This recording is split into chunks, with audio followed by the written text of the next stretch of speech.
Hospital का एक आम सिनेरियो की बात कर लेते हैं। पेशेंट बेहोश पड़ा हुआ है, डॉक्टर अचानक आता है, परिवार के लोगों से को बताता है कि पेशेंट को एंजियोप्लास्टी इमीडिएटली करना पड़ेगा अगर जान बचानी है तो। अब आपका डिसीजन डिसाइड करेगा कि पेशेंट का क्या होने वाला है। क्या जो डॉक्टर ने बोला, जो माहौल बनाया कि एंजियोप्लास्टी करो, एंजियोग्राफी करो, नहीं तो पेशेंट गया, तो एक ऐसा माहौल डॉक्टर बना देते हैं कि वेंटिलेटर में पेशेंट को डालना ही पड़ेगा। इजेक्शन फ्रैक्शन या फिर हार्ट सिर्फ 25% काम करता है। देखिए, हार्ट सिर्फ 25% काम करता है जब डॉक्टर बोले, तो ये आपके दिमाग में पिक्चर आ जाएगा कि यानी कि 75% हार्ट तो काम ही नहीं करता होगा, थोड़ा सा हार्ट काम कर रहा होगा। ये मेंटल पिक्चर आ जाएगा। जबकि इसका मतलब है लेफ्ट वेंट्रिकल इजेक्शन फ्रैक्शन, यानी कि एक चैम्बर से दूसरे चैम्बर में जब ब्लड जाता है तो कुछ ब्लड पहले वाले चैम्बर में रह जाता है, और ये जो रेशियो है that is called ejection fraction. और इजेक्शन फ्रैक्शन किसी का बहुत अच्छा भी होगा तो 70% होगा। 50 साल के ज़्यादा उम्र वालों को इंक्लूडिंग मी, अगर मैं भी अपना इजेक्शन फ्रैक्शन चेक करूँगा तो वो वेरी करेगा between 40%, 45%, may be less than that, right. तो लेकिन अगर बोलूँ आपको कि मेरा हार्ट तो सिर्फ 40% ही काम करता है, आप सोचेंगे कि भाई ये तो मरने वाला है। तो इस तरह का एक माहौल बना देते हैं अपनी अजीबो गरीब भाषाओं से, ऐसे टिपिकल शब्द यूज़ करके जो उन्हें खुद भी पता है कि मरीज के परिवार वालों को इसका मतलब समझ नहीं आ रहा होगा, कि मानो कि अब लाइफ एंड डेथ का मामला हो गया है और जो वो बोल रहे हैं अगर वो नहीं किया तो पेशेंट तो हमारे हाथ से गया। तो ऐसा माहौल, ऐसी एक्टिंग डॉक्टरों की होती है कि पेशेंट के परिवारजन मजबूर हो जाते हैं एक शब्द, एक लाइन बोलने को, डॉक्टर साहब जो बेस्ट होगा बताइए, वो कीजिए, जितना पैसा चाहिए हम आपको देंगे। सो ये अल्टीमेटली वो अपने जो परिवार वाले हैं, अल्टीमेटली डॉक्टर जो भी बोलता है उसमें सिर्फ हाँ हाँ हाँ, जहाँ साइन कराना वहीं साइन करा लो, और जहाँ साइन कराना है वहीं साइन करते हैं, और वो पढ़ते भी नहीं कि वो क्या साइन कर रहे हैं। एक्चुअली उसमें लिखा होता है कि कुछ भी हो सकता है, और अगर मर गया पेशेंट तो हम रिस्पॉन्सिबल नहीं है, और साथ में ये भी है कि अगर मर गया तो कहाँ पे किसको लाश सौंपनी होगी और किससे पैसे लेने होंगे, हर बात को आप मान लेते हैं। तो उस वक्त जो भी आपका डिसीजन है, उस डिसीजन पे निर्भर करता है कि पेशेंट की ज़िंदगी आगे कैसे होने वाली है, वो जिंदा वापस आने वाला है कि नहीं आने वाला है। तो आप ये सोच रहे होंगे कि भाई सभी तो ऐसा करते हैं, हर जगह तो ऐसे ही होता है, तब तो डॉक्टर की बात माननी होती है। एक बात आपको समझनी होगी कि जो चीज़ हमेशा से हो रही है, जो सब लोग कर रहे हैं वो सही हो, कोई ज़रूरी नहीं है। जो प्रथा चल रही है वो प्रथा सही है, ये कोई ज़रूरी नहीं है। क्योंकि ये सब लोग कर रहे हैं तो ये ठीक है, ये ज़रूरी नहीं है। आज से पहले भी ऐसे बहुत सारे प्रथा थे जो प्रथा थे लेकिन सही नहीं था। आज से करीब 100 साल पहले ही सती प्रथा था, जहाँ हस्बैंड के डेथ के बाद वाइफ को हस्बैंड के साथ ही अंतिम संस्कार करा दिया जाता था, यानी कि दोनों के दोनों आग में डाल दिए जाते थे। हस्बैंड वो तो मर चुका है, वाइफ जिंदा ही आग में डाल दिया जाते थे, जिसे सती प्रथा बोलते हैं। तो क्योंकि वो चल रहा है वाइड स्प्रेड, तो ज़रूरी नहीं कि वो सही है।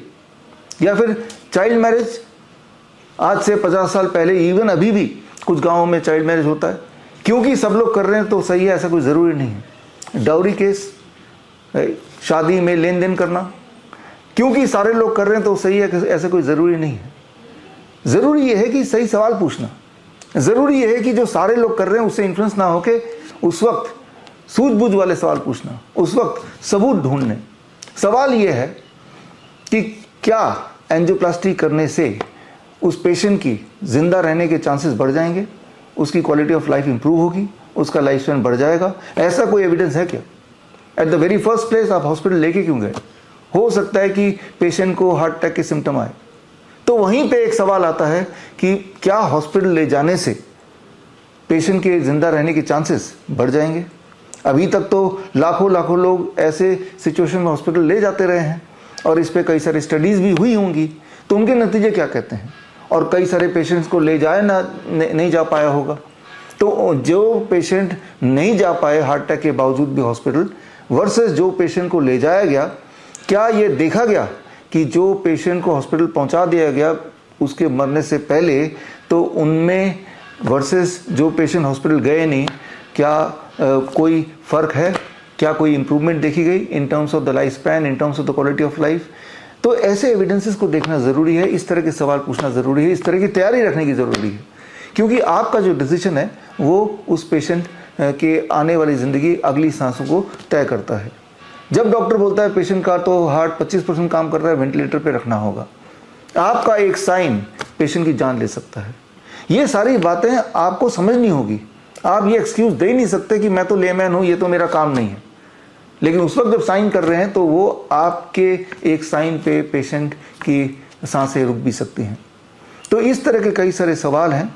जैसे एक बच्चे को डॉक्टर ने घोषित कर दिया तो ऑटिज्म का बच्चा है, ऑटिज्म का इसके अंदर ऑटिज्म का सिम्टम है, अब जिंदगी भर ऐसे ही रहेगा। तो क्या ये सच है? उस वक्त वो बच्चा अपने लिए कुछ नहीं कर सकता, वो बड़ा छोटा है, 3 साल का बच्चा है, डायग्नोस्ड विद ऑटिज्म। उस वक्त जो भी उसके फैमिली मेंबर डिसाइड करेंगे वही उसका भविष्य है। क्या यहाँ पे आपकी रिस्पॉन्सिबिलिटी नहीं है ये ढूंढने की जरूर कोई सोल्यूशन होगा? जरूर नहीं कि अब तक कोई ऑटिज्म का बच्चा ठीक नहीं हुआ तो ये बच्चा भी ठीक नहीं होगा। इस तरह के सवाल करने आपके लिए जरूरी है।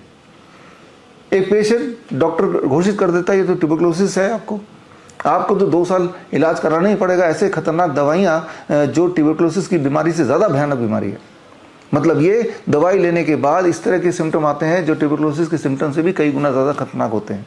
इसीलिए आज जो भारत का आंकड़ा है, ट्यूबरकुलोसिस के पेशेंट्स के बीच में जो डेथ होती है उसमें 10% डेथ ट्यूबरकुलोसिस की वजह से नहीं होती, बीमारी की वजह से नहीं होती, बल्कि सुसाइड की वजह से होती है। पेशेंट इतना परेशान हो जाते हैं ट्यूबरकुलोसिस की वजह से या फिर इलाज की वजह से, उन्हें लगता है मरना ही आसान है। उस वक्त ये डिसीजन, क्या ये दवाइयाँ मुझे लेनी है या कोई और रास्ता भी होगा, क्या ये सवाल नहीं पूछना चाहिए, क्या इसका जवाब ढूंढना नहीं चाहिए? ठीक इसी तरह से जैसे डॉक्टर बोलता है आपका किडनी तो फेल हो गया, आपको डायलिसिस पे जाना पड़ेगा, क्या यही अंतिम विकल्प है? क्या कोई और सोल्यूशन नहीं होगा इस दुनिया में? क्या ये सवाल पूछना चाहिए कि नहीं पूछना चाहिए? डॉक्टर बोलता है आपको तो कैंसर होगा, आपको कीमोथेरेपी कराना ही पड़ेगा। आप क्या सोचते हैं कि अरे सारे लोग तो यही करते हैं, हम भी ये कर लें? जो प्रथा चली आ रही है वो प्रथा को क्वेश्चन करना ये आपका फर्ज है।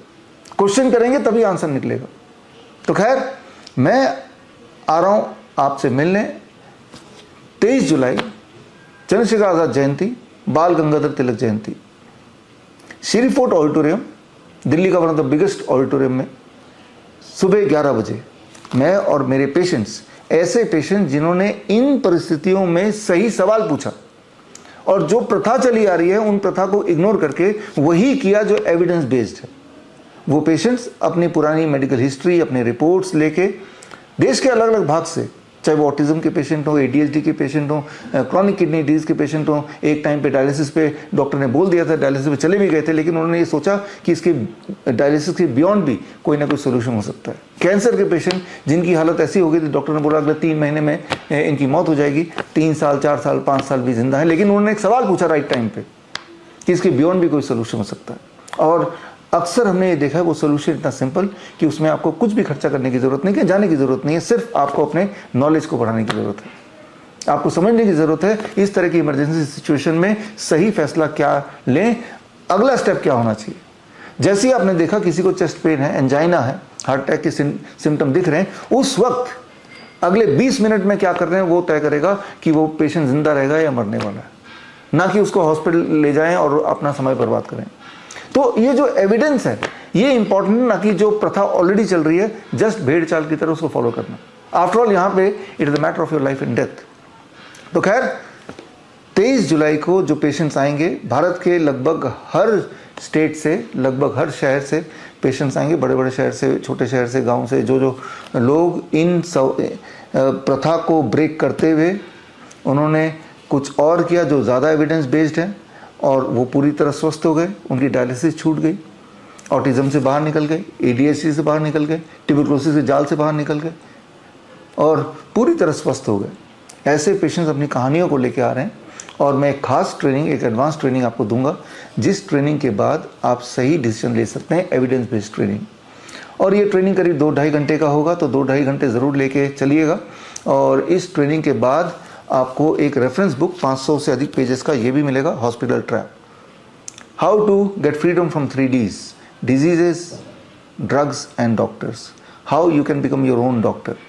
तो जब भी कोई रिपोर्ट आपके पास आता है, जब भी कोई मेडिकल रिपोर्ट आता है, बायोप्सी का रिपोर्ट कह रहा है कि आपको कैंसर हो गया, तो क्या ये सही है? क्या इसको सवाल ना उठाएं? सही क्या है, एविडेंस क्या है, ये इंपॉर्टेंट सवाल है। आपका PSA टेस्ट बोलता है कि आपको प्रोस्टेट कैंसर है, क्या उस पर भरोसा करें या इससे भी सटीक कोई और चीज़ हो सकती है? और अगर है भी तो क्या करना चाहिए? एविडेंस बेस क्या कहता है? क्या एविडेंस बेस ये कहता है कि कीमोथेरेपी करने से कोई पेशेंट ठीक हो सकता है? हुआ है आज तक? क्या एविडेंस बेस ये कहता है डायलिसिस से किडनी पेशेंट ठीक हो सकते हैं? हुआ है आज तक? नहीं हुआ है। तो आज तक जो नहीं हुआ वो आज भी ना हो, क्या ये ज़रूरी है? ज़रूरी नहीं है। ज़रूरी सिर्फ एक चीज़ है, सवाल पूछना। जब तक आप सवाल नहीं पूछेंगे तब तक जवाब नहीं मिलेगा। आपने देखा है इतिहास में जब लोगों ने सवाल पूछा तभी डेवलपमेंट हुआ। तो सवाल पूछना ज़रूरी है, जवाब ढूंढना ज़रूरी है। तो खैर एक खास ट्रेनिंग होगी। इस ट्रेनिंग में एविडेंस बेस्ड तरीके से इस तरह के क्रिटिकल सवालों के जवाब आपको मिलेंगे विद ऑल द एविडेंसेस, और वो सारे एविडेंसेस इस किताब में भी हैं। ये किताब आपको मिलेगी इन द ट्रेनिंग। ये पूरा कुछ फ्री है, और जो लोग इस ट्रेनिंग का हिस्सा बनना चाहते हैं, टोटल नंबर ऑफ सीट्स 2000 ही है इस हॉल का, इसलिए ज़रूरी है स्क्रीन पे दिए हुए लिंक bishrup.com/convocation, इस दिन कॉन्वोकेशन भी होगा। हमारे जो CIM के स्टूडेंट्स हैं, सर्टिफिकेट इन इंटीग्रेटेड मेडिसिन, या फिर जो हमारे CNTP के स्टूडेंट हैं, सर्टिफाइड नीम थेरेपी प्रैक्टिशनर्स, या फिर डाइटिशियंस, इनका कॉन्वोकेशन है भी है। तो bishrup.com/convocation में जाके आप अगर आना चाहते हैं तो अपने सीट रिजर्व करने के लिए अपना फॉर्म भर दीजिए। फ्री है सारा कुछ। आपके साथ कोई आ रहे हैं तो उसका नाम भी लिख दीजिए, +1 कर दीजिए, +2 कर दीजिए, और हम आपको एक एंट्री पास भेजेंगे। दैट मीन्स कि आपका सीट रिजर्व है। हमें बहुत ही मेटिकुलस तरीके से प्लानिंग करनी है ताकि आप जब आएँ तो आपको आपका जो गोल है जिसके लिए हमने आपको बुलाया है उसका हम पूरा बंदोबस्त कर पाएँ। आपके खाने पीने का और आपके रिटर्न गिफ्ट यानी कि इस किताब का अकॉर्डिंगली आपकी सीटिंग अरेंजमेंट का। आप अगर ऐसे पेशेंट से मिलना चाहते हैं, अक्सर लोग मुझे पूछते हैं, पेशेंट मुझे पूछते हैं, क्या आपका कोई कैंसर का पेशेंट जो ठीक हो गया तो हमें मिलना है? क्या आपका किडनी पेशेंट जो जिसकी डायलिसिस छूट गई वो हमें मिलना है? क्या आपका ऑटिज्म का कोई पेशेंट जो ठीक हो गया हो हमें मिलना है? तो ये मौका है उनसे मिलने का। साल में एक बार इस तरह के हम कॉन्वोकेशन करते हैं। उसका पर्पस ही ये है कि आप ऐसे पेशेंट से रूबरू हों फिजिकली और अपनी तसल्ली कर लें और डिसाइड करें कि करना क्या है। राइट, क्रिटिकल सिचुएशन आए तो बिना घबराए वही डिसीजन लें जो पेशेंट सेंट्रिक हो, ना कि वो डिसीजन लें जो प्रथा में चली आ रही है, जिसमें एविडेंस तो है ही नहीं, सिर्फ शोर है। तो इस इवेंट में जो लोग नहीं आ पाएंगे और आ नहीं सकते, जो बहुत दूर रहते हैं, किसी वजह से आ नहीं सकते, तब भी आप मुझसे जुड़ सकते हैं। www.coronakal.tv में 11 बजे लाइव होगा। यानी कि कोई ज़रूरी नहीं कि आप मुझसे आके मिलेंगे या उस हॉल में आएंगे तभी आपको ये ज्ञान मिलेगा, घर बैठे ही मिलेगा। और ये किताब लेने के लिए भी अगर नहीं आ पाते हैं तो इसी वक्त आप इसको फ्री डाउनलोड भी कर सकते हैं। स्क्रीन पे दिए हुए लिंक में जाके आप इस किताब को फ्री डाउनलोड कीजिए और इसमें देख लीजिए आप, इसमें 200 पेशेंट्स ऐसे हैं जिन्होंने जो प्रथा है उसको ब्रेक किया और कुछ ऐसा किया जो घर पे किया जा सकता है, आसानी से किया जा सकता है, घर के सामान से किया जा सकता है, और अपने आप को पूरी तरह आज़ाद कर लिया। हार्ट डिजीज से, डायबिटीज से, हाइपरटेंशन से, कैंसर से, ऑटिज्म से, ADHD से, अंधापन से, बहरापन से, गैंग्रीन से, जितनी सारी बड़े से बड़ी बीमारियां आप सोच सकते हैं वो सारी बीमारियां उन्होंने लगभग ठीक कर लिया और इस तरह के जाल को तोड़ के बाहर निकल गए। तो ये एक लाइफ सेविंग ट्रेनिंग है और इस ट्रेनिंग में सिर्फ एक ही चीज़ चाहिए, आपका समय। चाहे आप ऑनलाइन मुझसे जुड़ें, चाहे फिजिकली आएँ। फिजिकली मैं इसलिए बुला रहा हूँ ताकि आप तसल्ली कर लें, ऐसे पेशेंट्स को आप पास से देख लें, उनकी रिपोर्ट्स की जांच करनी तो वो भी कर लें। वो आई इसलिए रहे ताकि आपको अपनी कहानी बता सके, आपको प्रेरित कर सके कि जो भी कंडीशन आपकी है, चाहे आप कीमोथेरेपी के जाल में फंसे हैं, चाहे आप डायलिसिस के जाल में फंसे हैं, चाहे रोज इंजेक्शन इंसुलिन आप दिन में 4-5 बार लगा रहे हैं, इससे बाहर निकला जा सकता है, हर बार निकला जा सकता है। चाहे आप BP की गोली ले रहे हैं पिछले 20 साल से, इससे बाहर निकला जा सकता है, घर बैठे ही निकला जा सकता है, बिना पैसा खर्चा किए ही निकला जा सकता है, आसानी से, बिल्कुल आसानी से। सिर्फ थोड़े बहुत बदलाव अपने लाइफस्टाइल में करने हैं, थोड़ी बहुत थेरेपीज अपने लाइफ में इंक्लूड करने हैं, और ऐसे थेरेपीज जो घर के सामान से आप कर ही सकते हैं, और वो उसकी खास ट्रेनिंग मैं आपको दूंगा। राइट, तो खैर मैं उम्मीद करता हूँ 23 जुलाई को, यानी कि चंद्रशेखर आज़ाद जयंती है, इस दिन बाल गंगाधर तिलक जयंती है, बड़ा महत्वपूर्ण दिन है ये। इस दिन आज़ादी का दिन बोल सकते हैं इसको, freedom from 3Ds, diseases, drugs and doctors, be your own doctor. मैं उम्मीद करता हूँ कि इस दिन मुलाकात होगी, या तो लाइव हम मिलने वाले हैं या फिर इन पर्सन हम मिलने वाले हैं। All the best, thank you, जय हिंद। बड़ी से बड़ी बीमारी का आसान से आसान इलाज घर बैठे ही हो सकता है। अधिक जानकारी के लिए कॉन्टैक्ट करें नियरेस्ट डॉक्टर BRC clinic@home।